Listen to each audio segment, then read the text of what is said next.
Ma meilleure amie m'a empoisonné. Je vous assure, les amis, lorsque j'ai lu l'histoire tragique et triste de cette jeune dame camerounaise, je vous assure que j'ai été choquée. Je vous assure que j'étais choquée.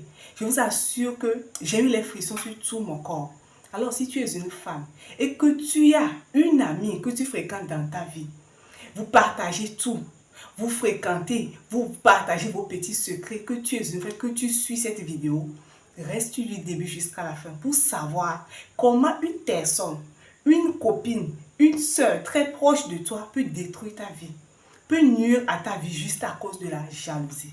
Et au terme de cette histoire, je vais vous révéler 7 indices qui montrent que la copine que tu fréquentes en ce moment, l'ami avec qui vous vous traînez en ce moment est digne de confiance ou pas.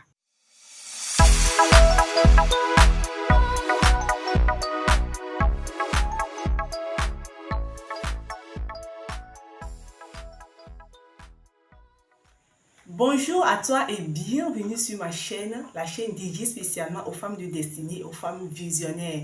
J'espère que tu vas bien. De mon côté, ça va super bien par la grâce de Dieu. Et c'est la première fois que tu découvres ma chaîne, je m'appelle Sylvie et ici, nous parlons de tout ce qui concerne la spiritualité. Les astuces et conseils qui vont t'aider à bâtir une bonne relation avec Dieu. Nous parlons également de la féminité, tout ce qui va t'aider à rester toujours belle, féminine et élégante. Nous parlons également de la motivation, tout ce qui va t'aider à rester toujours motivé, inspiré et éveillé. Alors, si tu aimes ce genre de contenu, rejoins la communauté en t'abonnant à la chaîne et surtout n'oublie pas d'activer la cloche de notification pour être notifié à chaque fois que je poste une nouvelle vidéo. Voici l'histoire. Mon nom est Clara et le nom de ma meilleure amie était Victoire. J'ai connu Victoire lorsque j'étais en classe de seconde. Et depuis ce jour, on ne se quittait plus. On était devenus de meilleurs amis, pour ne pas dire même des sœurs. On ne se quittait plus, on faisait tout ensemble, on a eu notre bac ensemble, notre licence ensemble. Tellement qu'on s'attendait, les gens commençaient à nous surnommer des jumelles. Mais ce que j'ignorais dans toutes ces choses-là est que ma meilleure amie m'enviait sans que je ne le sache. Elle me jalousait sans que je ne le sache. Petite dispute, elle refuse de me parler. Petit problème, elle reste des jours, des semaines sans me parler, sans m'écrire. Lorsque je l'appelle, elle refuse de prendre mes appels. Lorsque je l'écris, elle lit mon message, mais ne répondait jamais. Mais dans tout ça, je m'en moquais. Pourquoi? Parce que j'étais tellement bien avec elle, je l'aimais tellement, je la prenais comme ma propre sœur.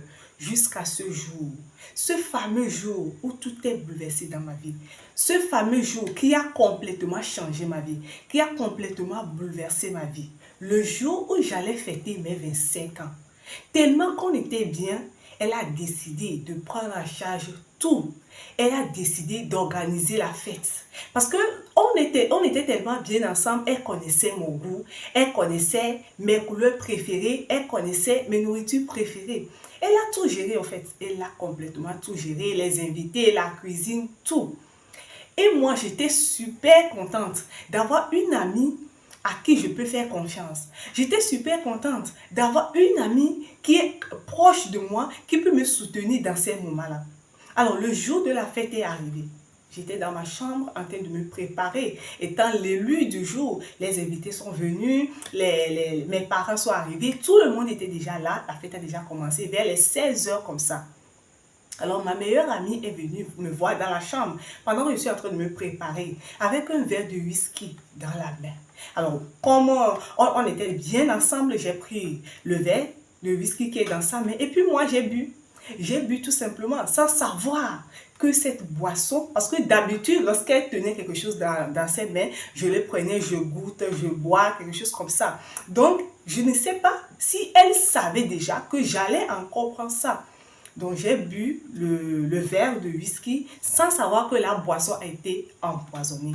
Alors, je me suis déjà préparée, j'étais toute belle, prête, et je suis sortie de la chambre.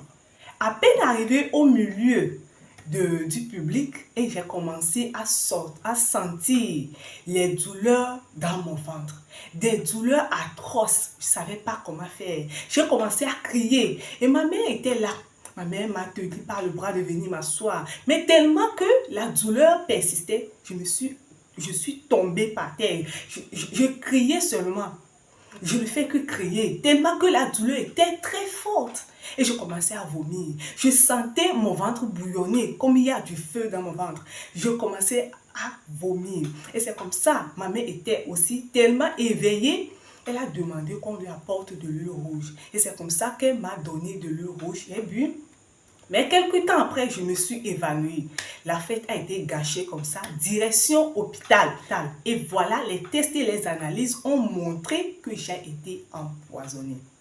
Dès qu'on a annoncé à ma mère que j'étais rentrée dans le coma, ma mère s'est agenouillée dans cet hôpital-là, a prié Dieu et a dit, je ne boirai aucune boisson, ni même de l'eau. Je ne mangerai aucun repas jusqu'à ce que ma fille se réveille. J'étais restée dans le coma. Ma mère jeûnait, a jeûné ce jour pendant 3 jours. Et le 3e jour, je me suis réveillée. Je vous assure, les amis, Dieu est grand. Je me suis réveillée. Et lorsque je me suis réveillée, la première des choses que j'ai demandé, c'est ma meilleure amie. Où est-elle? Où est-elle? Elle est rentrée, elle est venue me voir. Ce qui m'a le plus choquée est que ma mère est en train de me dire que le jour où nous avons quitté la fête pour venir à l'hôpital, elle ne nous a même pas suivis. Elle n'est même pas venue me voir à l'hôpital pour voir comment va ma santé. 3 jours, j'ai passé 3 jours. J'étais entre la vie et la mort en train de me battre. Mais ma meilleure amie, la personne que je considérais comme ma propre soeur, n'est pas venue me voir. Qu'est-ce qui se passe? Je me suis réveillée toute maigre. À me voir, tu crois que c'est une squelette vivante. J'étais maigre. Ma bouche et mes lèvres sont remplies de plaies. Même mes cheveux commençaient à se détacher de ma tête. Je me demandais ce qui ne va pas. Je ne fais que pleurer tous les larmes de mon âme. Je pleurais à chaudes larmes. Et les médecins m'ont hospitalisée pendant toute une semaine. Et après une semaine, ils m'ont libérée. Je suis rentrée à la maison. Pendant tout ce temps, tout ce que je prenais mes temps à faire, c'est d'appeler Victoire. Où est ma meilleure amie? Où est ma soeur? Elle est où? Appelez-la moi. On l'appelle, ça sonne, mais on ne prend pas. Et je l'ai appelée plus de 30 fois. Pas de réponse. J'ai fini par rentrer à la maison. J'ai encore fait une semaine à la maison avant d'aller chez elle. On m'a annoncé qu'elle a déménagé. J'étais choquée. Je ne sais plus quoi dire. Mais en rentrant à la maison, je commençais à réfléchir en pensant à ce qui s'est passé le jour-là. Je me suis souvenu que la seule chose que j'ai bu ce soir-là, avant la fête, c'était le whisky. Et là, mes idées se sont éclairées. Je suis rentrée directement à la maison. J'ai annoncé à ma mère ce qui s'est passé exactement le jour-là. C'est là qu'on a découvert que c'est elle qui m'a cherché à m'empoisonner. Ou bien c'est elle qui m'a empoisonné. Pourquoi? Pour enlever ma vie, qu'est-ce que je lui ai fait? Je me posais des millions de questions. Des millions de questions traversent mon esprit, traversent ma tête, mais je n'ai aucune réponse. Aujourd'hui, je vis, les amis, mais avec des séquelles. Je vis, mais avec des blessures intérieures. À tel point qu'aujourd'hui, je ne fais plus confiance à qui que ce soit. Je ne fais plus confiance à ma propre soeur, ni à mes amis, ni à mes collègues. Je vis seule, je vis dans la souffrance. Alors maintenant, voici les 7 indices, d'accord, qui vont démontrer que l'ami que tu fréquentes aujourd'hui est digne de confiance ou pas. Ce sont les indices qui vont te montrer si l'ami que tu fréquentes aujourd'hui est un vrai ami ou bien un ami toxique. Premier indice, l'ami qui te sollicite beaucoup mais qui n'est jamais là pendant que tu as besoin d'elle. Évite ces gens d'amis. Lorsque elle a besoin de quelque chose, elle est derrière toi. Elle te harcèle, elle t'appelle, elle te poursuit. J'ai besoin de ça, il faut m'aider, il faut me faire ci. Mais à chaque fois que toi tu as besoin d'elle, elle n'est jamais là. Elle trouve toujours des excuses. Elle trouve toujours des arguments pour ne pas être présente. Pardon, fuis ces gens d'amis. Quitte cette relation amicale. Quitte-la. Tu sais pourquoi? Parce que ces gens de personnes, ce sont des hypocrites. Ce sont des hypocrites. Elles sont là juste à cause de leur intérêt. Ce qu'elles voient chez toi, ce qu'elles peuvent avoir, leur avantage, c'est tout. Mais pour t'aider, elles ne sont pas prêtes à t'aider. Alors, quitte cette relation. Les amis sont là pour s'aider entre elles. Mais si ton ami ne peut pas t'aider pendant que tu es dans les problèmes, alors ce n'est même plus la peine. Deuxième indice, une amie gossipée. Une amie qui ne ferme jamais sa bouche. Une amie qui a toujours les dossiers du quartier en main. Ça veut dire qu'elle connaît la vie de tout le monde. Elle connaît les problèmes de tout le monde. Elle connaît les projets de tout le monde. Évite ce genre d'amis. Tu sais pourquoi? Parce qu'à chaque fois qu'elle atterrit chez toi, elle vient avec un nouveau dossier. Elle vient avec la vie de quelqu'un. Elle vient te raconter ce que sa voisine a déjà encore fait. Elle vient te raconter ce qui s'est passé hier dans leur église. Elle vient te dire ce qui s'est passé ce matin au boulot. C'est tout son problème. C'est-à-dire que la personne est là, elle n'a rien d'autre à dire que de gossiper sur quelqu'un, de parler sur la vie de quelqu'un. Et puis, ce genre de personnes, tu sais pourquoi? Parce que le moment où tu es en contact avec cette personne, tu es en contact constant avec cette personne, vous causez, elle te raconte la vie des autres, c'est de la même manière que toi aussi tu vas causer avec elle. Tu vas commencer à lui faire confiance. Tu lui parles de tes projets, tu lui parles de tes petits problèmes et c'est comme ça que tu vas découvrir ta vie dehors. C'est comme ça qu'elle va sortir, aller exposer tes problèmes, tes projets dehors. Mais ce qui est le plus important ici, ce n'est pas elle-même. Hein. Ce sont les oreilles qui vont écouter tes projets. Ce sont les oreilles qui vont écouter ta vie. Ce sont les oreilles qui vont écouter tes problèmes. Et là, les problèmes surviennent comme ça. Les problèmes surviennent comme ça. Ma chérie, évite de fréquenter des personnes, des amis qui disent toujours du mal des autres. Chaque fois qu'elle vient chez toi avec un nouveau dossier, évite-le. Troisième indice, les amis jalouses. Les copines qui sont jalouses de toi, évite-les. Tu dois les éviter. Petite chose, tu veux faire, elle aussi, elle court faire ça. Petit commerce que tu veux commencer, elle va chercher l'argent, même si dans un trou de serpent, elle va aller chercher l'argent là pour venir lancer le même commerce que toi. Petite boutique que tu as ouverte au bord de la route, elle aussi, elle va aller chercher l'argent. Louer une boutique qui est tout près de toi, d'accord? La boutique qui est tout près de toi, elle va vendre la même chose que toi.